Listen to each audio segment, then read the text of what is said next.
Hello guys, so pauwi na po kami. Pauwi pa lang po kami galing ng Pride March.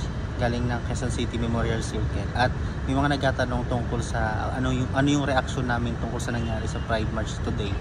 Para sa amin, happy pa rin kami ni Babe, diba? Kasi nandun kami para sa protest. Nandun kami para sa to be ourselves and also to be proud of ourselves kung ano kami. At para dun sa protest at sa pinaglalaban, hindi para sa concert. Para mabigyan tayo ng pansin, guys. Yun yung pinupunta namin every year. Since 2019, simula nung naging kami, lagi na kaming pumupunta ni Babe sa Pride. And yun talaga yung intention namin. Kaya kami pumupunta doon is para ipaglaban kung ano yung karapatan natin as LGBT. Para sa protest at hindi para sa concert.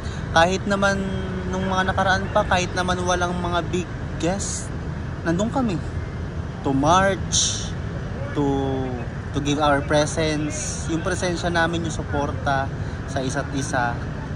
Yun, nandun kami. So ito lang yung magiging sagot namin sa mga nagtatanong ng kung ano yung reaction namin sa nangyari sa Pride March. Kami ni Babe, para sa amin, as an gay couple or bi couple, LGBT couple, masaya kami.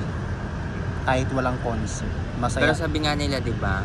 Hininto naman 'yun dahil sa safety nating lahat kasi sobrang sobrang lakas talaga ng ulan kanina. Oo. Tsaka may mga nasirang gamit sa stage.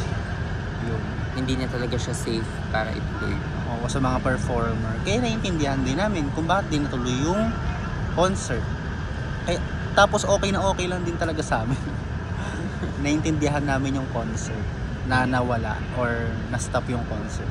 Super gets namin at hindi kami sad about that. Sad lang kami kasi umuulan. Tsaka mahirap maghanap ng sasakyan. Yun lang. Hirap lang talaga sa mga Happy Pride, guys! Pride, guys! Sa mga gusto ng concert, invest kayo ng ticket and be a fanny. Yun lang. Ha!